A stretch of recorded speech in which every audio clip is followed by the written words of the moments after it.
right, well, it's 2 o'clock, so good afternoon, everyone. I'm Conrad with AIM Transportation Solutions. Thank you for joining us. It's kind of crazy. It feels like just yesterday we were on here talking about preparing for winter driving, and now here it is spring already, and we're talking about the CVSA's International Roadcheck, which is right around the corner, running from May 14th through the 16th this year.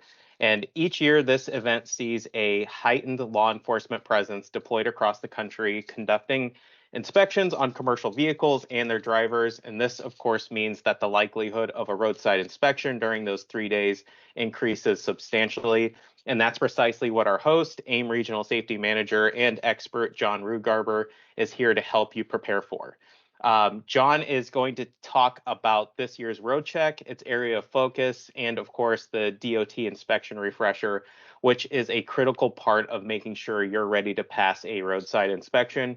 And and really the reason for this is, and I'm going to pull out an old cliche here, but the best defense is a good offense, right? So, and what I mean by that is this is your best defense against costly fines and disruptive out of service violations is to be proactive, keeping what we talk about today in front of mind to ensure your equipment is mechanically fit and drivers are compliant and ready to pass an inspection each and every day before they leave the yard. But before John gets into the matter at hand, if you've joined us before, and I see some of you have, you know I've got to give my quick AIM elevator pitch. So if you don't already know, AIM Transportation Solutions is a family-owned and operated company, and we offer full-service leasing, commercial truck rentals, dedicated contract carriage maintenance programs, including professional shop management, used truck sales, and freight brokerage. Essentially, if you have a transportation arm of your business, we can be a resource to you in some form or fashion. And many of our services help directly address what we'll be talking about today by making sure you're running new, well-maintained, inspection-ready equipment.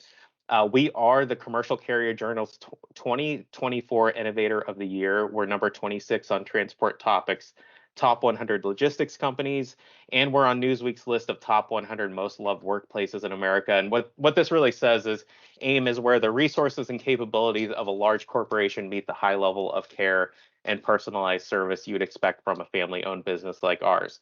So if you want to hear more about our services or anything else about AIM, please reach out to me after today's session. I would be more than happy to help. And now with that out of the way, we're going to go ahead and jump into our road check preparation.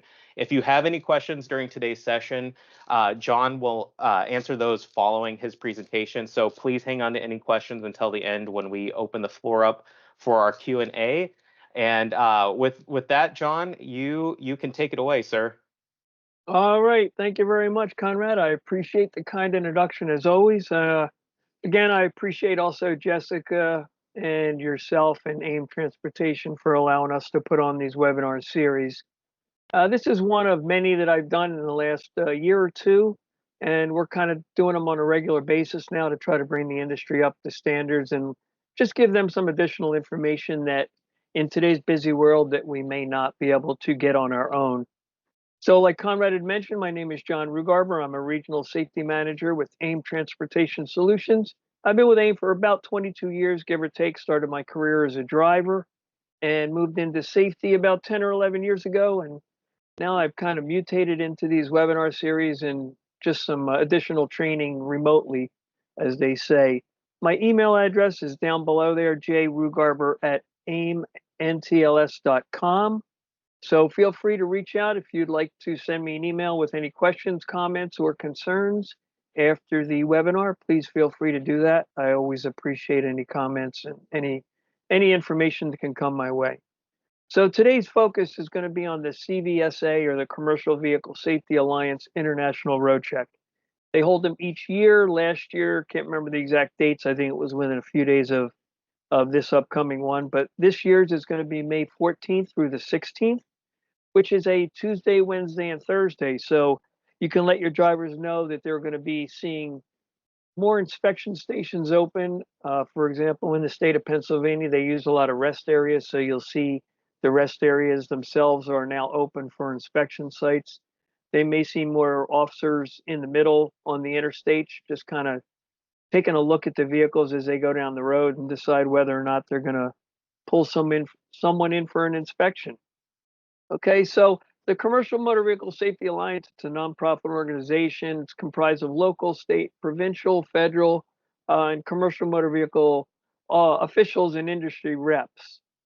So it's been an organization. I can't remember when their founding was. That they've been around a long time, and they actually have quite a bit of good information on their website. If anybody would like to go to their website. All right, so let's get started and see where we're going from here. So this year's road check, again, it's going to be a high volume, high visibility inspection and enforcement initiative.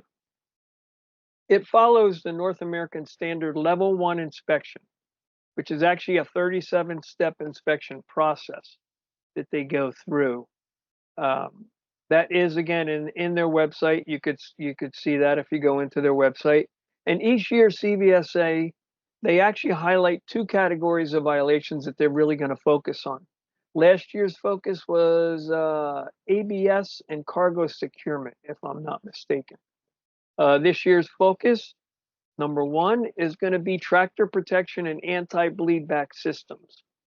Now, I think, Conrad, if either after the webinar or you may have already received them, there has been a bulletin, which if you follow my little cursor down here, if you could see it, there's a bulletin 2010-01. That is going to go through the entire process for the tractor protection system inspection. So if you want to go to, if you don't have it, or for some reason aren't able to get it from us, you can go down to that website down there, www.cvsa, and that long drawn out thing there, and you can get that bulletin, and that'll walk you through a step-by-step. And we are going to go through it a little bit today. I won't go into the exact detail, but we're going to do a pretty good run through of it. Yeah, John, real quick, I'll just say that I will be sending that bulletin out to everyone who registered for the webinar. So be on the lookout for that, and I'll talk a little bit more about that later. Perfect. Perfect. Okay, so here's a quick little 6-point overview of what's going to occur. I won't go through it. I just bracketed it for you. So that's just the 6 major points of it. Again, we're going to define our detail in the next slide or two on that. Down the bottom, you'll see the little notation for the bulletin. And then the next focus is going to be the controlled substance and alcohol possession. So what they're going to do is they're going to be looking for, initially when they come up to the cab, they're going to look at the driver himself, see if there's any signs of impairment, any odors, if they're going to smell any alcohol, for example, marijuana, anything along those lines. So they're going to, you go down to this checkpoint here, they're going to observe the driver for signs of alcohol or controlled substance use and or impairment. A second item that they're going to do is they come up to the tractor, they're going to be looking at the cab itself. So when the driver opens a door, possibly, the inspector, if he's on the ground, will have a nice view of the floor. So if that driver had, for example, a prescription bottle, a bottle of alcohol, a beer that he put on the floor, now the officer is going to have full visibility to that through the bottom of his seat. If they come up on the passenger side, then obviously they're going to be standing on the running board probably, and they'll be able to look in the window and they'll be able to get smells and visuals on what's in the cab itself. And then what they're going to do is they're going to also conduct a query into the Drug and Alcohol Clearinghouse to see if the driver is put on a prohibited basis. If the driver has been prohibited within the time frame that you have done your annual query that you should be doing each year. So that under 382.701B, that annual query is required. And just to let you know, if you do one for pre-employment and you end up hiring that driver, that does qualify as your annual query. So it's on a rolling 12-month basis or 365 days. You only need to do one per period, but that does need to be done under 382.701B. And then the 382.701D, that's where the prohibition comes into play. And that, number one, if the driver's had a verified positive, adulterated, substituted controlled substance result, if he has any alcohol greater than 0.04 on the breath alcohol test, a refusal to submit, or if the employer has reported actual knowledge of a violation. And that would put you in the prohibited status, and the officer or the company themselves would find that out. Now, within the past year, don't remember the exact dates. I think I covered this in a webinar mid-year last year under CDL and CBD usage. The FMCA will notify an employer if anything occurs up to 30 days after that query that you have done as an employer themselves. So give you a little further insight. You've done that query on May 1st. Something occurs on that third week of May, for example, maybe a delayed response coming into the Drug and Alcohol Clearinghouse. The FMCA would find out about it, and they would pass that on to you, the employer. So you could act accordingly in at that time.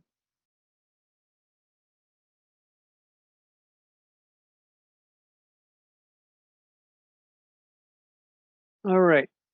So just to reiterate, the areas of focus is going to be the tractor protection systems themselves.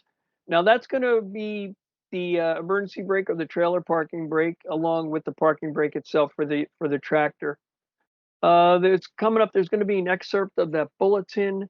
This will not be used on straight trucks. This is only going to be tractor trailer inspection portions. So not to say that they could not pull over a straight truck and look at the alcohol and controlled substance portion of it, but for this particular portion of the inspection, it is only going to pertain to tractor and trailers or combination units, where that second unit is an air brake system. And next is the alcohol and controlled substance. So again, they're going to be looking for the use of pills, alcohol itself, liquor, beer, anything of that nature. Looking for marijuana. There's a couple pictures of some joints down there with loose marijuana. If there's baggies laying around with marijuana in it, so anything along those lines, that's what the officer is going to be looking for. Now, this is the excerpt that I had mentioned of a two-pager that you will be receiving.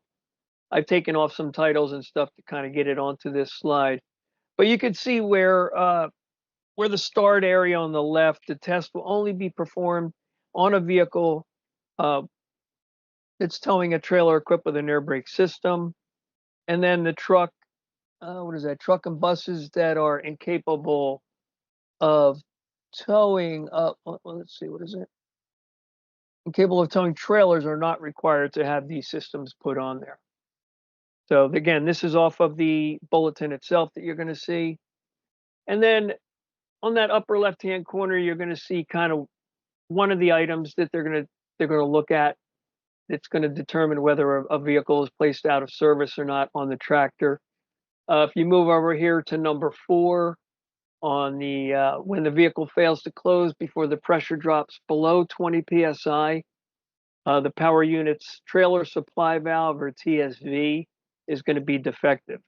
Now that would be an out of service criteria or an out of service violation on that tractor itself. Now with these lines removed from the trailer, now you're just going to have the glad hand ends on the bulkhead of the trailer. So if any air continues to exhaust from that system, again, that will be an out of service condition on the trailer itself at that point in time. And then down here, number 6, when the glad hand couplings are disconnected, the trailer system must close automatically. Air leaking from the glad hand coupling on the trailer indicates the trailer spring control valve is defective.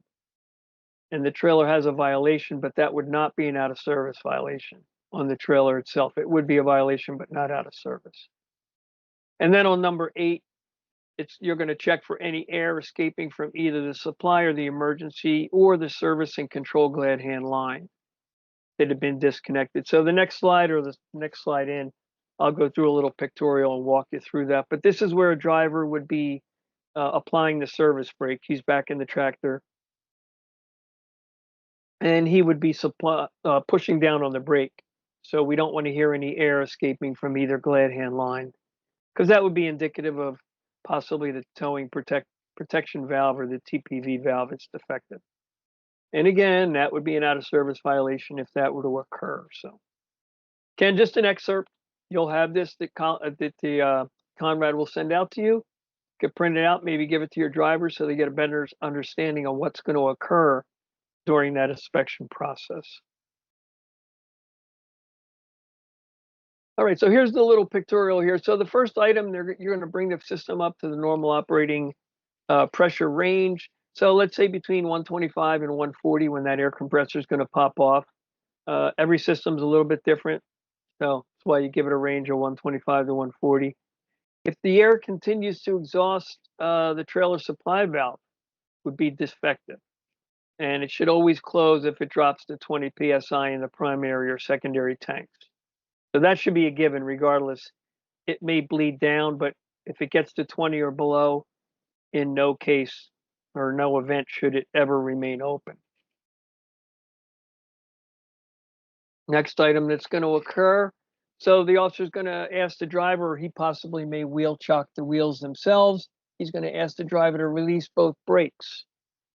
Okay, at that point, he's going to then ask the driver to come out of the tractor, and the driver is going to remove both supply and emergency lines off of the trailer bulkhead.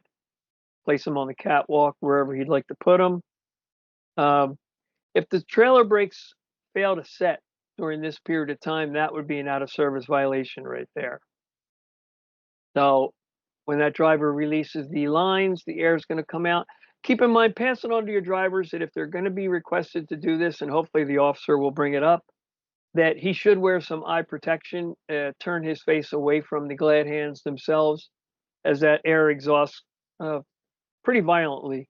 And if there was some dirt, any debris in those lines or near the lines, we don't want the drivers to get anything in their eyes or get any type of injury to their face. So again, that air would escape but should stop immediately and or within a short period of time. So there's not a specific second time limit on that, but we do want it to stop.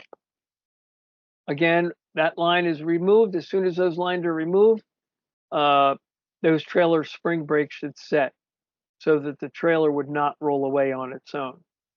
Okay, you're not having any air supplied to release the brakes. That you've taken all the air away and those brakes have set, so that trailer is not going to go anywhere. Now, again, if the air continues to leak from the trailer bulkhead connections, the trailer spring brake control valve is defective. It is a violation, but not out of service. I mentioned that previously. All right.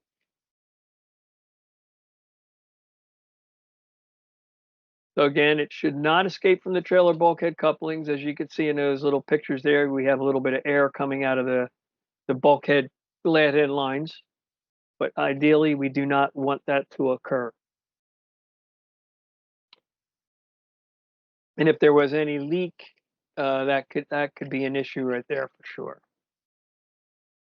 And the last one, the officer is going to ask the driver to go back into the tractor, and he's going to ask the driver to apply a good amount of pressure to the service brakes themselves, and he should not experience any air loss at all. There should be no air coming out of those lines. If there's any leak, the towing protection valve or the TPV is defective, and that would be an out of service violation. So that's going to be the general process, little pictorials to get you through there. Again, the bulletin's a really great bulletin. It'll walk you through that process. So get your drivers educated on it, educate yourself on how that works, and everybody shouldn't be surprised if and when it occurs. All righty. So we have 3 fine officers here. I'm not sure what state they're from. Kind of look like Ohio, but it might be Iowa. Can't tell by their shoulder badges there, but they look like they're ready to go to work. I don't see a smile there at all, and they're going to be looking at certain things. So just a quick overview, they're going to be looking for alcohol. At upper left corner on the right side, you see a driver. Not sure if that's a beer, but let's call it, for the sake of discussion, we'll call that a beer or some kind of alcoholic beverage. The left hand looks like the driver's got some pills in that left hand if it is a driver. Again, they're going to be looking at the tractor. Be look inside the tractor. They're going to be Smelling for odors coming from the tractor itself. They're going to be looking for physical signs of the driver being impaired, which could be dilated pupils, slurred speech, failure to obey commands. You also ask him to do something and he doesn't do it, or he does the wrong thing. So, what could be causing that? Confusion be a big indicator. Excessive sweating and nervousness, which everybody gets nervous when we get pulled over by law enforcement officers, but excessive nervousness or excessive sweating would bring attention to the driver himself. So again, his visual would be alcohol bottles or prescription bottles or baggies, things like that laying around.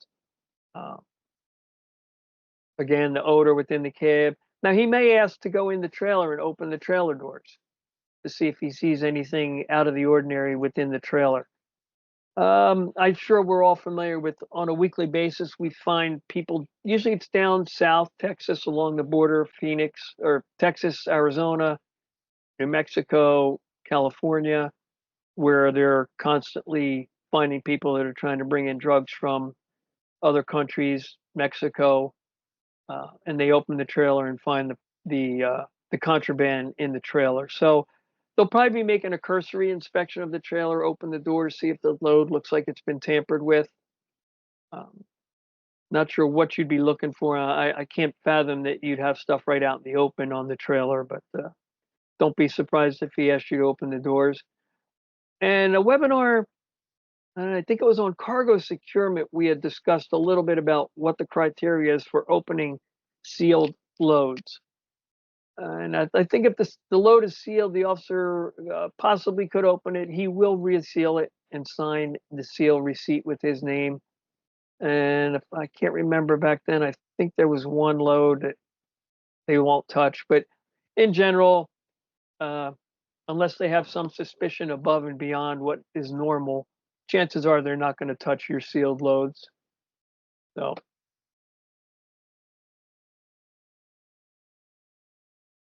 all right. This book is their current 2024 version of the out of service criteria. For those who don't have one, I would highly recommend it. It's 242 pages of some of the best reading and pictures you're going to see within the transportation boulevard or transportation industry. Uh, if you're a member of CVSA, it's $45. If you're a non-member, it's $50. Again, it'll really be the best money you've ever spent. It's really a great resource. It shows you some actual pictures of violations in case you're not sure of what they're talking about, but it goes into great detail about the out of service criteria for certain things, even regarding tread depth being low. You can have low tread depth violation, but still not be out of service depending on the criteria that you meet. So again, it's a really, really good book. You go down to their website. See, you could just punch up CVSA on Google and you can get into their website. They also have some items for sale, different brochures, flyers, outreach materials. They actually give you the inspection processes involved in each inspection. So again, it's really money well spent. I would highly recommend that every company, dispatchers would be helpful for them to have this too, so that they have a better working knowledge of what out of service is all about. It's not just as simple as some may think. It gets quite into detail. So, just a recommendation. I am not trying to sell it for CVSA. They do a great job on their own, but it really is a nice book.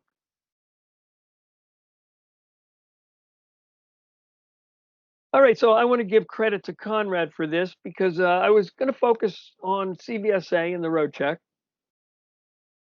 and he brought up a good idea and said, "Well, why don't we include a DOT inspection refresher?" And when he mentioned it, I was kind of so far in the woods there, I hadn't thought about it. But when he mentioned it, a kind of light bulb went off in my head, and I thought probably wouldn't be a bad idea. So we're going to go through a little DOT inspection refresher and bring some things to mind again that some people may have forgotten. And that will apply to this CVSA road check regardless, because when you get pulled in, they do have the focus, but they're still going to do the inspections. And I think in the next slide or the slide after, we're going to go through some of those, at least 6 of the inspections and out of the 8. So, and here's a good picture too of this officer up on the passenger side. He's up on the running board or the step. He's got a really good view of the interior of that cabin, so he can smell everything. He can see everything. He's got a good visibility on all that. He could check this little area here, or maybe in the doorway itself where you could see those two bottles. Something may have fallen in there. So again, just a really good visual of what an inspector could, where he could be on that tractor on that initial inspection. So let's move into we're going to show 6 inspection forms, although I am going to talk about set number 7 and 8. So actually level 8, and this is a new one that's coming on board, and it's begun in March of 2024. It was talked about back in 17 about developing a criteria that would allow standard electronic inspections. So an inspection conducted electronically or wirelessly while the vehicle is in motion without direct intervention of an officer. So be looking at the compliance of the carrier with the safety regulations and actually the driver himself. And actually, when this inspection was completed, in whatever form it's going to be completed, we're not sure yet because it literally has just begun. I In my research, I found that there were only 2 states. I think it was Kentucky. Can't remember the other state. Kentucky, maybe a neighboring one. I can't remember, but it was Kentucky and another state, and there were only 2 carriers. They were hoping for 9 carriers to get involved in this.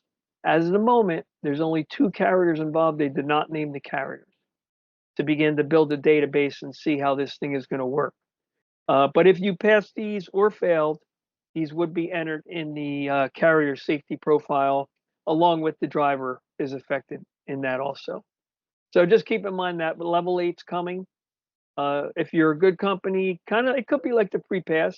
You know, they kind of know you're coming. They know you have a good record. They tend to let you go on by.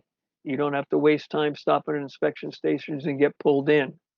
The level 7 is a jurisdictional mandated inspection.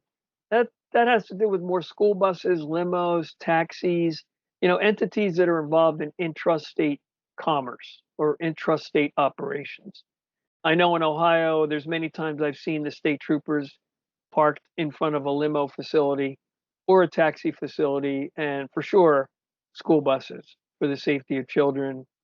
They'll come and inspect those. So that's kind of where the level 7 falls under. Now, level 6, we're going to begin here, and they're going to come up on your screen. That has to do with the radioactive shipments. I've never hauled anything radioactive. Not sure I want to. Anybody on this call who's hauling radioactive shipments probably know a lot more than I possibly know about that. Just sounds dangerous in general, doesn't it? Radioactive. I don't know if I want to deal with it. I'm sure the money's good, and I'm sure there's a whole criteria to that, but I would imagine the majority of the people, if not everyone on this call, probably no one hauls radioactive stuff. But that is level 6, so I'm going to work my way down from level 6 to level 1. So. All right, so level 5 is going to be a vehicle inspection only. Now, this could happen if the inspection people, the FMCSA, decides that they want to do an inspection on a Saturday or Sunday. They may show up at your facility. They may ask the CEO or the operating manager to come in and open the gates, but they'll do inspections on the vehicles with no one present, and they will mark you accordingly.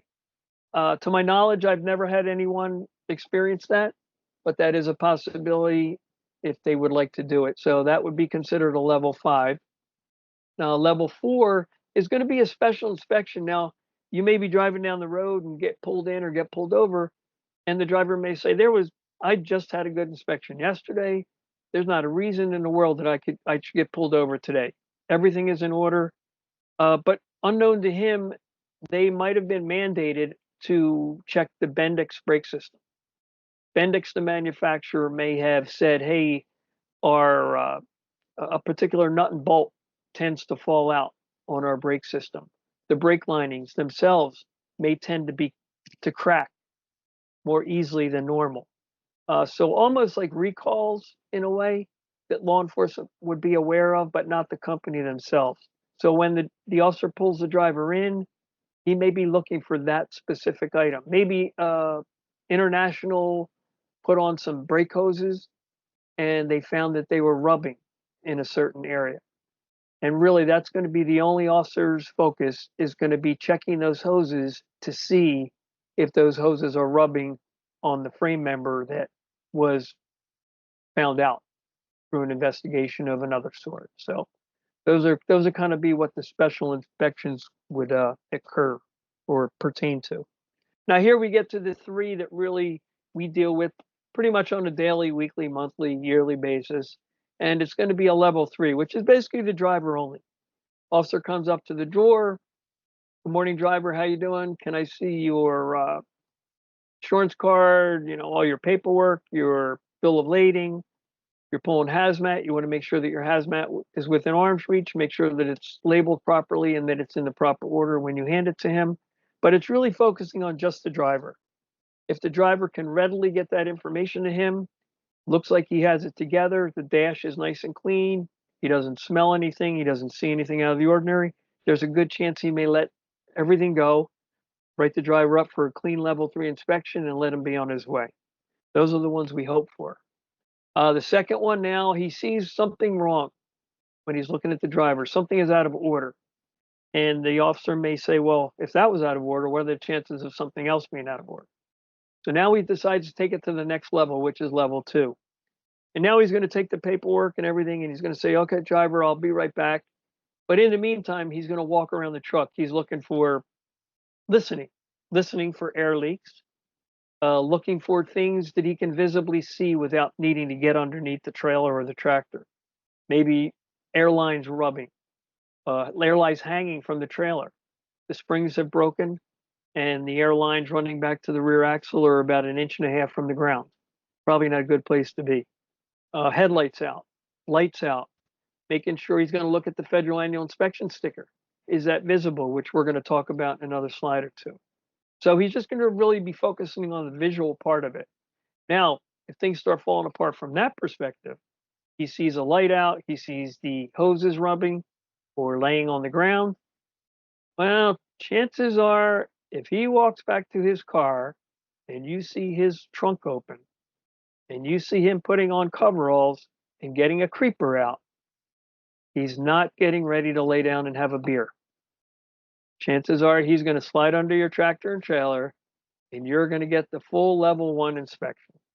That's going to be the brake application to see if the brakes are in adjustment. He's going to get in with the flashlight. He's going to probably look at places that you never even envisioned there were on a tractor and trailer.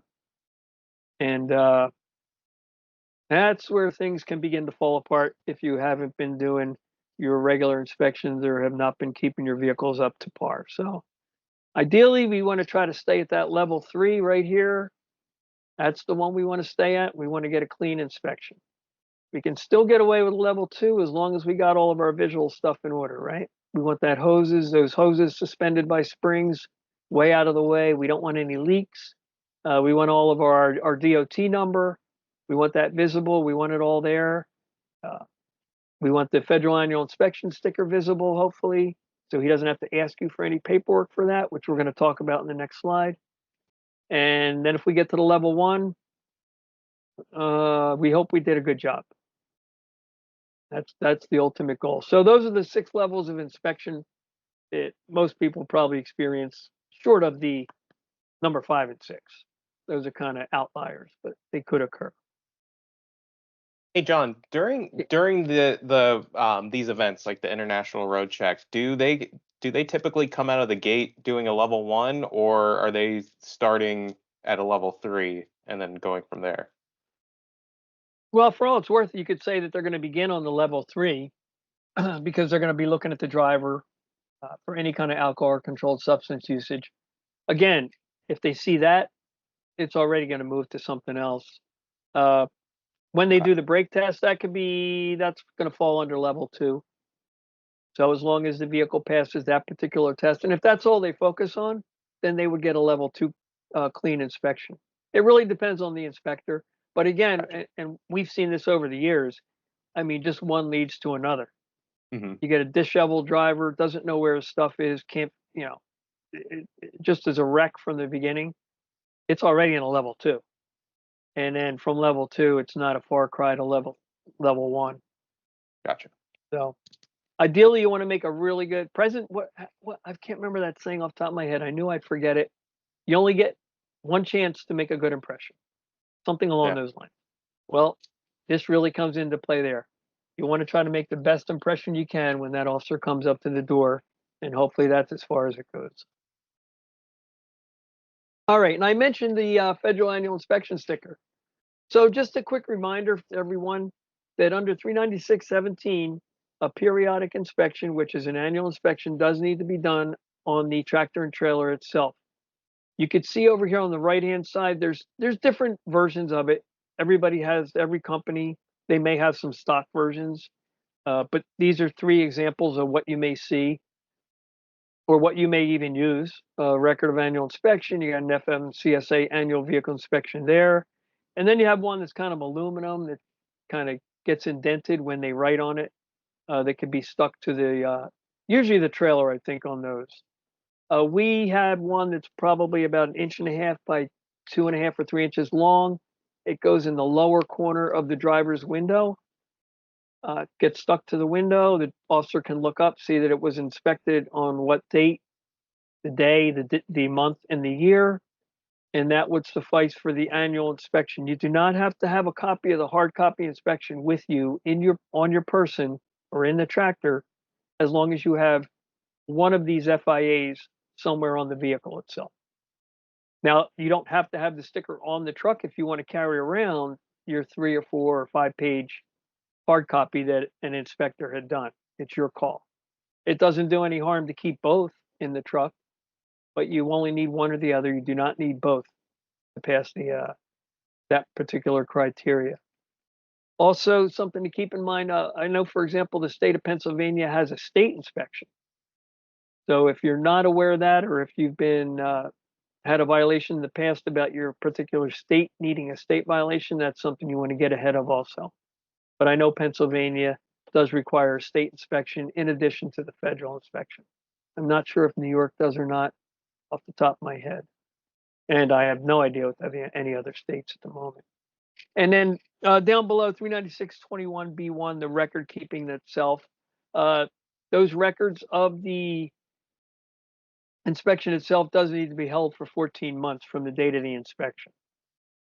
So if they were to come in and audit you and they were to look, they'd want to see that you had that, and they could go back 14 months and request that hard copy, the original. So just something to keep in mind in regards to the federal annual inspections on the vehicles.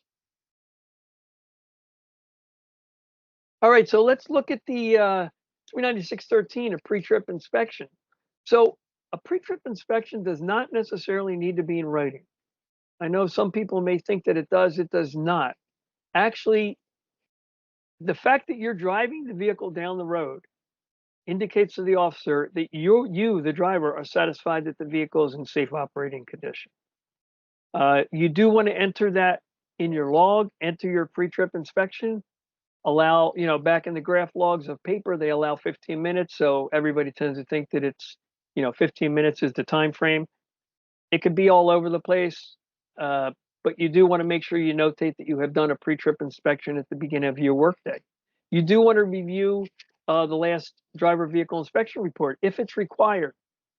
Back in 14, I think they came up, they changed some laws and some regulations, and they decided that if there were no violations at the end of the day, your headlight wasn't out, your tire wasn't flat, any violation. If you had none, you did not need to write a DVR and say that there are no violations. And somewhere along the line in some governmental department, they've decided that saved, God only knows, $1 billion by not doing that. So you do not need the DVIR if you do not have any violations. But if you were to have a violation under that DVIR or a repair, you would need to sign the report when that was completed.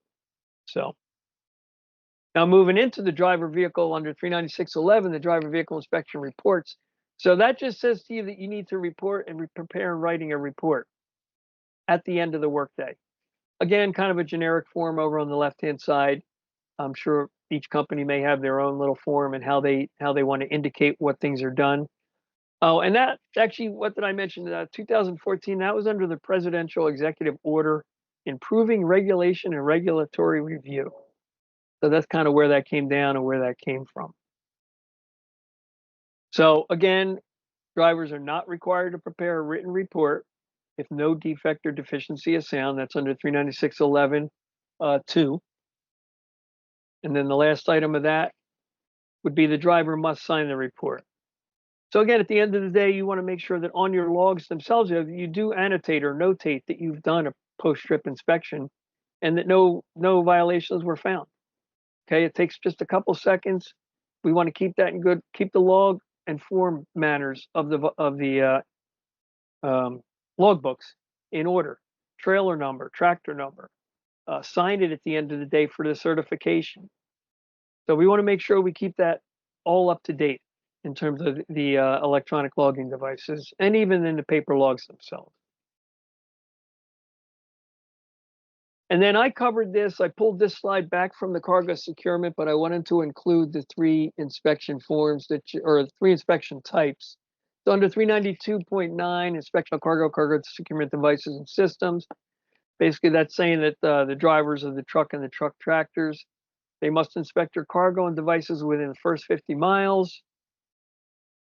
Again, if the driver makes the change of duty status, and really, if you're delivering flatbed type material, multiple deliveries, there's really no reason that you can't just notate that you've done another inspection before you leave that second, third, fourth delivery site. It's not a bad habit to get into. It takes just a minute. If I was an inspector, I'd be pretty impressed if I saw a driver doing that. That would go a long way for keeping me at a driver 3 level inspection versus moving on. Next one, if the commercial motor vehicle has been driven for 3 hours or 150 miles. So really, if I'm pulling over a flatbed driver, I'm going to look for these en route inspections under 39611 to make sure that they've been completed. I'd feel a lot better if I saw a driver doing that on a regular basis. I know a lot of drivers, they may get in the truck, they take off, and the next time they stop, it's 400 miles later. No notations, no annotations, no edits, no nothing. That would draw my attention as an inspector if I saw that kind of lack of entry in their logs. So let's quickly move back to some basics. And let's see, what time is it now? 2:40. So there may be some people sitting on this call eating lunch right now. Some people may have already eaten their lunch. And I'm hoping that the sandwiches that they've eaten will look as good as that sandwich right there. And you know, I should have put together a little survey, give a free T-shirt to someone who figured out what sandwich that is. But why don't we call that a BLT? And the reason I use the BLT is because once you remove that, it kind of falls into the brakes, lights, and the tires. So those are the 3 main focuses that really, with the pre-trip inspection and any inspection, if you cover these 3, you've covered a large portion of your truck itself, right? So really, if you want to kind of break it into some easy comparison, you can say to the driver, have you done your BLT? And hopefully he'll get the idea of what that is. In fact, if he doesn't, maybe give him a little gift card to somewhere where he can go buy a BLT and get it all taken care of. So let's look at each one. We'll look at brakes first. And we're just going to kind of go through some of the items. There's many items in the regulation, but I've chosen 393.45. We're going to look at the brake tubing. Now, if you go over here to the right, you can see a hose line that is down into the cord. That is definitely out of service. I know when I had done another previous webinar on pre-trip inspections, I had shown a picture of a hose where the rubber had not worn through to the cord or the fabric. Technically, that is not an hour out of service on that hose. It needs to break through into the cord or the cloth or whatever that second lining is. And actually bringing that up real quick, on the lines going between the tractor and the trailer, the blue and the red line, if that is worn to a second color, which is usually white. So if you see white in those lines, that is technically an out of service. Now, keep keep in mind any kink, any cuts are for sure out of service. But a lot of drivers think because there is no kink and there is no cut, it just faded to a white that you're fine. And ironically, on those particular lines, that will be place you out of service because that's technically an out of service line. If anybody wants more information on that, feel free to reach out to me because I can give you specific pictures if you're not clear of what I'm talking about. Um, so just something to keep in the back of your mind. 393.47 slack adjusters, lining, pads, drums, rotors, things of that nature. Um, really, that one picture upper right hand corner, it's missing the a bolt or a pin off that push rod into the slack adjuster itself. Keep an eye on your linings and your pads in your drums. You want to make sure there's no cracks, no oil and grease. Really, inner wheel seal leaks. A huge problem if a driver is not willing to bend over and take a close look at the inside of his wheels. You're not going to see an inner wheel seal leak from standing up and not bending over and looking across at those opposite wheels. The wheel seal can go. It may go at the end of your workday. It may have expanded through the heat. No leakage. You park the truck for the night. You come back in the morning. The seals have contracted because they've cooled down, allowing a leak. And if you just take a quick look, chances are you're going to see that black oil is dripping down or has dripped down onto the brake linings, and it runs along the inside sidewall of the tire. So it's a real easy catch. No reason that a driver really needs to ever get a violation for an inner wheel seal leaking. The next one is going to be warning signals and air pressure gauges. We want to make sure that the air pressure gauges and the audible warning is works on the dash. So that audible and the warning light itself should go on when the driver does his brake check, and that will go on when he does that check that we've talked about for the part of this focus. So I'm sure the officer is going to be listening for that also to hear that warning, that audible warning, and he'll probably look at the dash to see if the visible warning is going off also. 393.53 automatic brake adjusters, indicators. So that's the slack adjusters, the automatic slacks. Most trucks, probably all trucks equipped now, come with automatic slacks. There's a reason they're called automatic slacks. They automatically adjust. If you find that your brakes are out of adjustment, at an inspection site, you ask for a technician to come out. He, quote, adjusts the brakes to get them to pass. They will not stay in adjustment. They may get you to your next repair facility, but there's something wrong with the foundational portion of the brake system itself. It could be a number of things: the spider, the S cams, the linings themselves. It could be any number of items. But the automatic slacks, if they are not working properly, you need to look at the foundational portion of your brake system before you go any further. And then 393.55 is your ABS system. When you start the truck, you want to see that light come on and go off on the dashboard. You want to look back at your trailer. Also, if you're pulling a trailer and you want to see that that light goes on and off, that means it's properly functioning. The light being on does not mean it's working properly.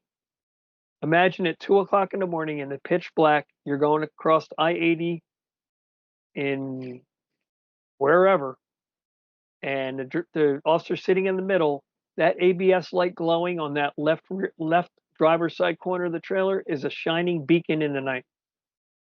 That's just drawing attention to you to be pulled over. So if the ABS light is on, the system is not working. That light is supposed to go out. All right, let's move on to lights real quick. Reflective devices, electrical wiring. Make sure all your wiring is put in the proper place and not hanging down. Maybe you can zip tie it somewhere if it is beginning to fall down. Lamps, the reflective devices, lights. Make sure that they're all in working order. This light over here, this is the bottom step of an International. I can't remember the model. Really bad place to put it because as the driver gets in and out of the truck, that amber lens just got cracked. That's a violation. That light does work. That's one of our tractors. That's a picture from years ago that I took. The light does work, but it's very bright because the amber portion of the lens had been broken. You can see all the lights on this nice little spread trailer here. Boy, I'm sure it's a pretty looking truck going down the road at night. Um, I don't know if I'd like to keep the maintenance up on all those lights, but it sure looks pretty. But we want to make sure we check all of our lights on our trailer, tractor. Make sure they're all working. Down that lower left-hand corner, you got the headlamps. We want to make sure they're working, obviously. Make sure your drivers check the high beams. It's amazing. Driver gets in his truck, turns on his lights, the low beams, everything's working fine. Gets pulled into an inspection site. The officer says, hit your high beams. You hit your high beams, and guess what? Your one high beam lens burned out. I'm not sure. I know I used to carry spare headlamps with me all the time. It wasn't that hard to replace. Uh, it might sound a little old. That was quite a while ago. I'm not sure if you can replace the bulbs yourself, but if you do have a vehicle that you could, I would highly recommend you carry some spares with you. The 39311s, that table one, is really just the placement and the need for where they are, where different things need to be placed. It's more pictures. So I'm not sure if it's a driver thing is more of a managerial thing. So if you're unaware of where you're supposed to place stuff. Another interesting one is 39313, and this has to do with the reflective sheeting, the DOT tape. You do need to have DOT tape on the back of a vehicle.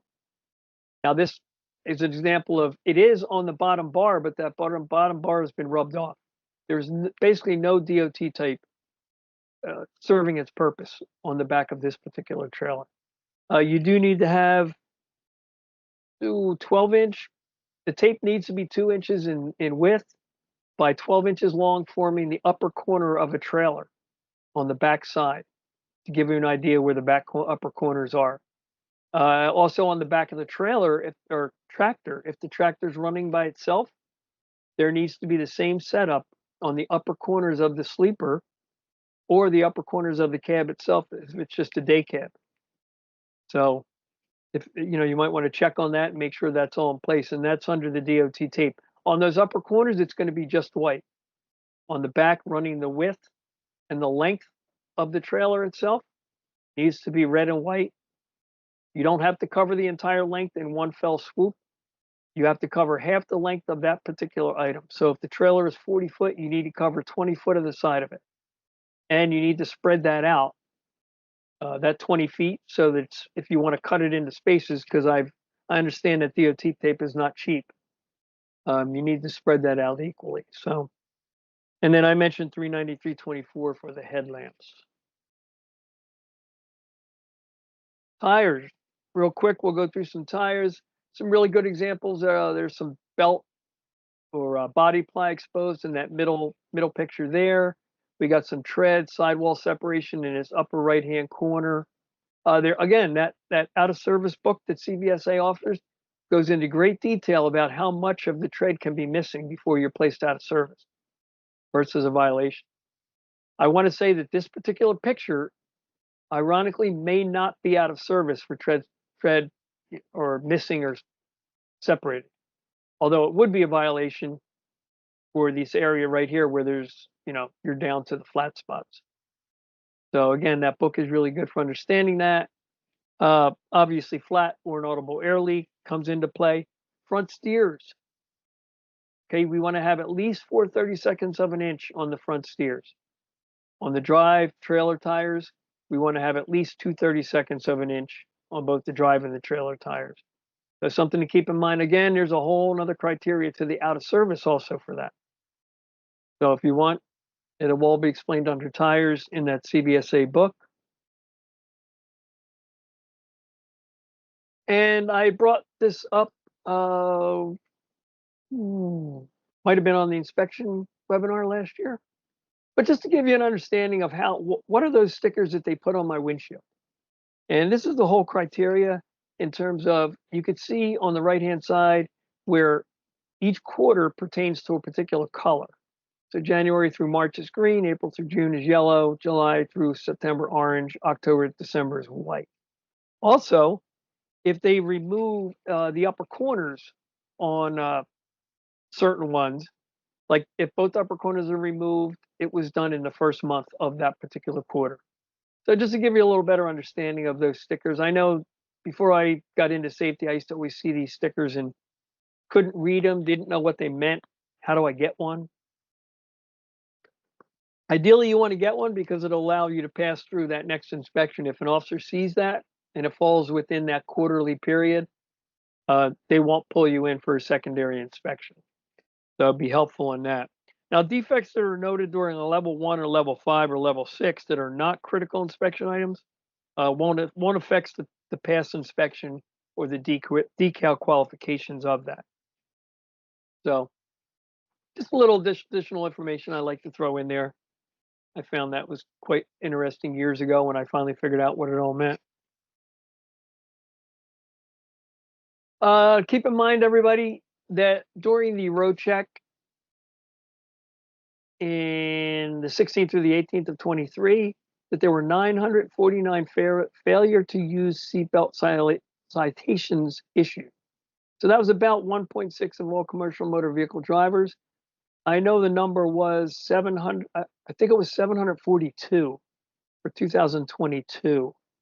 So that number has went up, although it's not a big percentage of the drivers themselves, but it is something to keep in mind.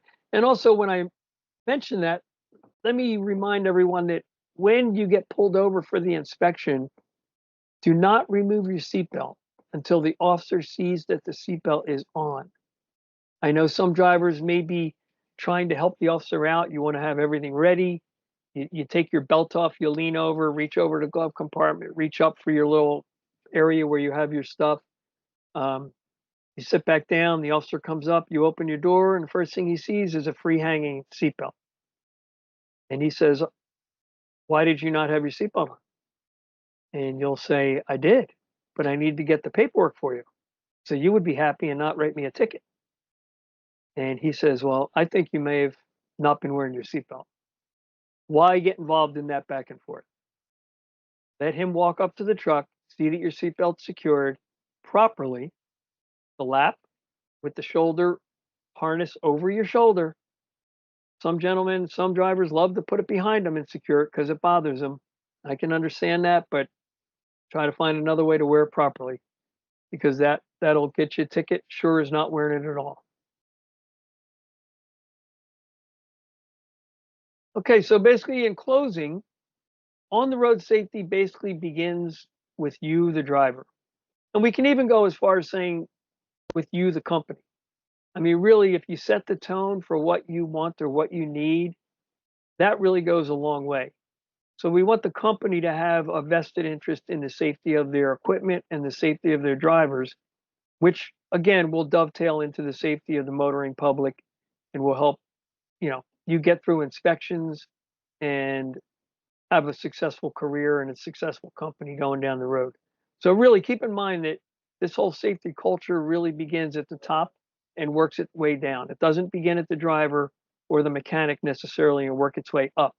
It needs to begin from the top and work its way down to the lowest common denominator.